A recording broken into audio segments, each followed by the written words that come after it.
Hi, Amrita. Welcome to Resolve. Thank you, Sandeep. Thank you so much for having me on your show. So, Amrita, could you please take us through your educational qualifications and your journey into your professional life? In total, I have about 12 years of work experience. It's been quite a journey, actually, from being an engineer. So, I did my engineering in computer science from Ramaya College and worked as a software engineer for the first 3 years of my professional career. So, I have never been someone who's been inclined towards engineering or any of that sort. I've always had a very creative bent of mind. So, I wanted to do architecture. But when I got a good rank in engineering, it just seemed like the wisest thing to do at that point in time. So I took up engineering. And yeah, so because I'd done engineering and I got placed through my college placement, I thought I should just go ahead and work for a few years as an engineer. And I worked with good companies like Wipro and IBM for about 3 years. And then I got married and moved to the US. Now, a very interesting thing happened at that point in time. Uh, we applied for an H1B visa for me to work as a software engineer there. And it didn't get picked through the lottery system that they have there. And, I should have been disappointed, right? Because it didn't get picked in the lottery. I seemed a little relieved about it. So that's when my husband was like, this doesn't seem like a normal reaction. Why did you seem relieved? So that's when I said, maybe that's because I've never wanted to do engineering. I, so he said, then that's great because this could be a great point for you to actually switch careers. Why don't you use this as an opportunity to switch careers? Why don't you pursue an MBA?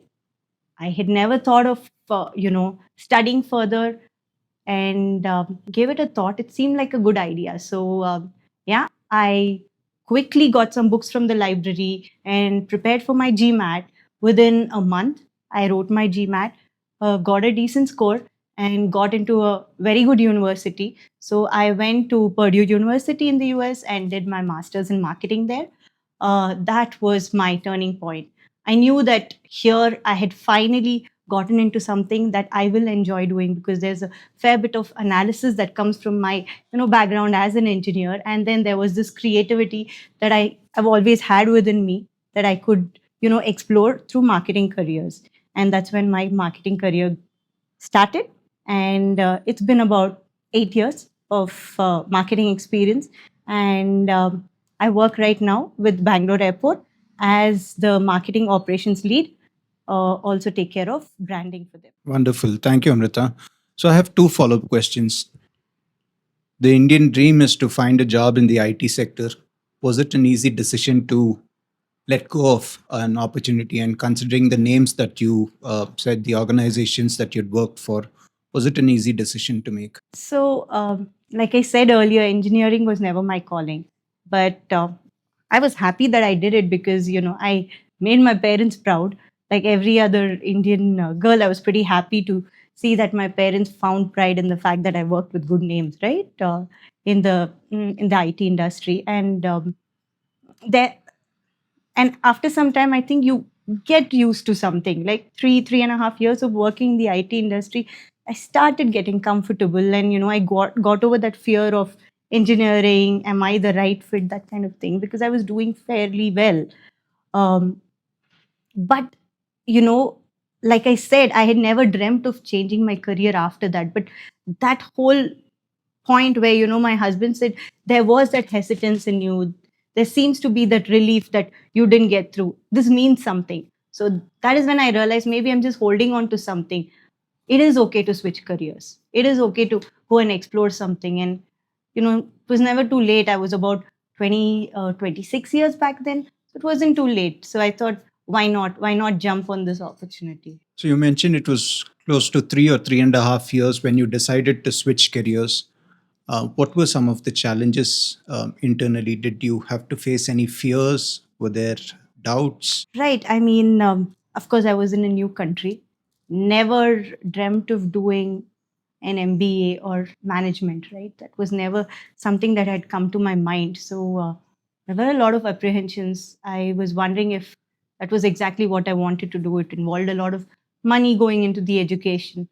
Was I really cut out for that? So those were thoughts that came to my mind.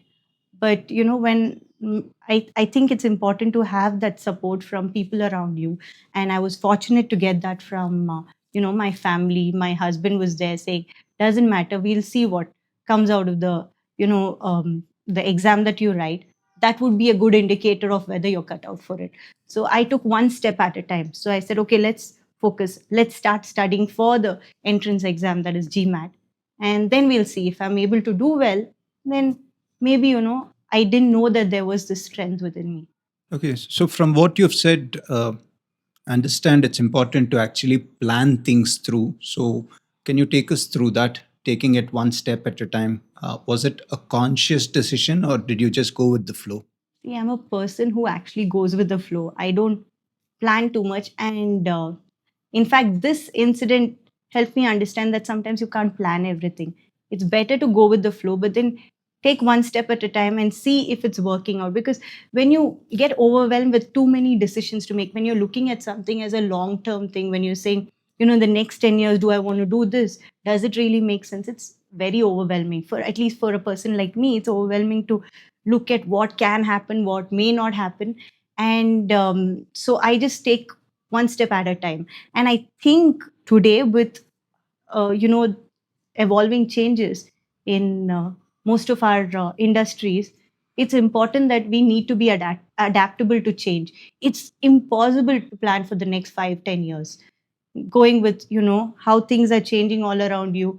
What you're learning today might become history tomorrow, may not be relevant tomorrow. So I think one thing that's helped me is not planning too much ahead of time. Of course, you need to plan where you want to go, what you want to do, but then taking things the way they come and then dealing with what you have in front of you, dealing with the cards that you're dealt with. That's important. So, you mentioned it's been close to 8 or 10 years after the switch in careers. Do you regret making this decision? No, not at all. So I think this has actually opened out a lot more opportunities for me.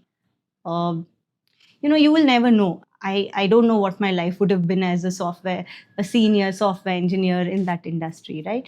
Of course, there are many perks, in terms of you grow well. There is more growth. Tech industry has been booming the last 10 years, and there's always job security versus a career in marketing where there's always that question of you know are you in the right industry, is your job at risk, stuff like that. But yeah, I mean, I love what I'm doing right now. I absolutely love what I'm doing. In fact, as a software engineer, there have been days when I've really been doubtful about what I'm doing, right? Because I was not great at coding or whatever. But then it makes me appreciate today's job much more, because everything's about creative thinking, analytical thinking, and I'm not scared that I don't have the right skill set. So I think I love the decision that I've taken. You mentioned early in your educational days you wanted to pursue architecture, Yeah. but circumstances made you pursue engineering. Right. Did that come as a disappointment considering you're still in your early teens? How did you deal with that? So it's interesting when you look at it, in hindsight, probably it was the right decision. But back then, yes, it wasn't that my family wasn't supportive. It was more of me going through this internal thought process. So during my 12th, when this decision was made, yes, I was young, but my dad wasn't well. So at that point in time, it just made sense that I do something like engineering, which would land me lucrative jobs sooner than maybe architecture. That, see, also we need to realize at that point in time, that was what, 2005, we didn't have access to too much information like we have today. So it was difficult to make a very calculated decision. And with the little information that we had through talking to a few people here and there, my understanding was architecture takes time for you to settle down, find a job, and really pursue your own. and engineering seemed like the easier and the quicker way. That said, there was no family pressure as such. My parents were only too happy to help me out. But then, as the eldest daughter in the house, just felt like it was my responsibility to see what made sense at that point in time. So, no regrets, honestly. Disappointment, maybe, but all worked well. I'm quite glad that I did what I did, because maybe I would never have found my way into marketing otherwise. For somebody who's deciding to take a career in marketing, is there any advice that you'd like to give to them? With marketing, there are two things to marketing, right? There is the creative bit, the analytical bit. If you see that you have a good balance of both, then you've made it in marketing. I mean, I'm just 8 years into the industry. I'm sure there's a lot more to learn for me. But from what I've seen, marketing is a lot about, being present at that point in time, applying your applying your judgment and decision making at that point in time. So if you think you have that in you, then marketing is a great profession to pick. Also, marketing is industry agnostic, right? So it gives you an opportunity to explore various industries, like I've done with my career. So with marketing, I started with working with a few non-profits in the US. I then moved to real estate in India, which is all for profit. So completely different principles, completely different way of looking at marketing itself. And then right now I'm in the aviation industry. So it's very exciting that you can try working in different industries. The umbrella stays the same, but it's just about picking up what's important to promote in that particular industry, what's important to market about that particular industry. From what you've said, switching from one industry to another, does that require a switch in the mindset? And what adjustments does one have to make internally? For example, you said you started with a non-profit and then moved to a field All for which is profit. all for profit. So, what Yeah. are the changes that you need to make as an individual? Like you said it yourself, right? It's important to go with an open mind.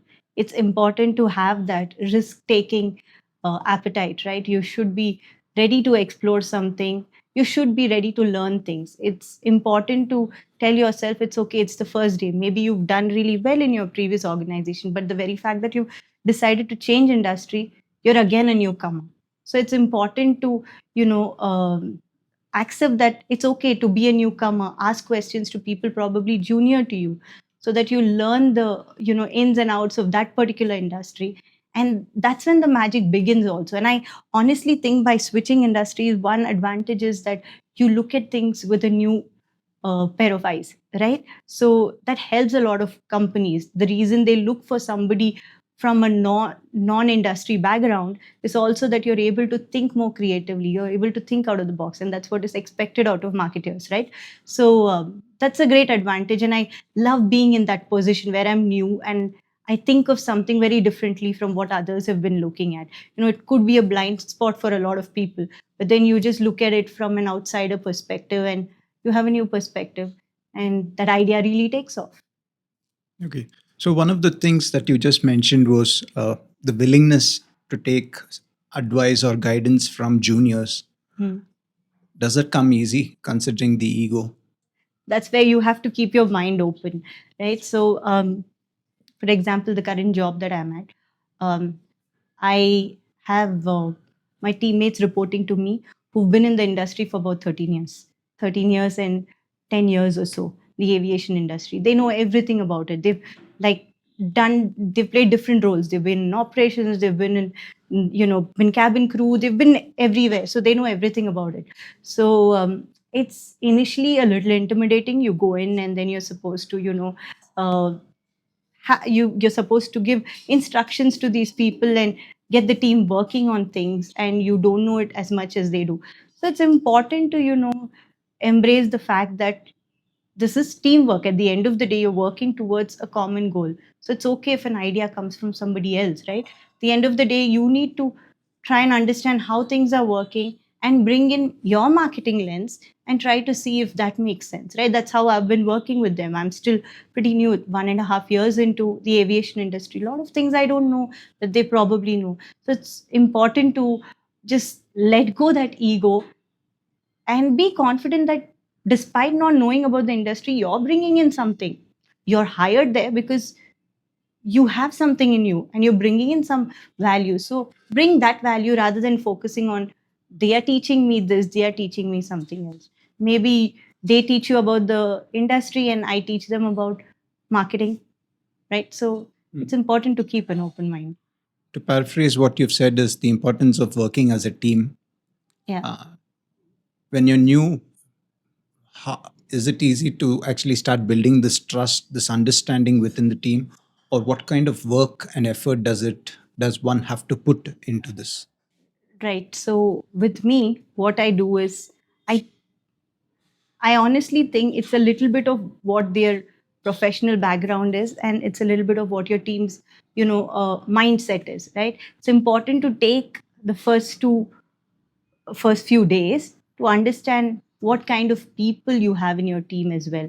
Are there people who are reluctant? Are there people who are egoistic? Are there people who are ready to learn? And then deal with each of them differently, right?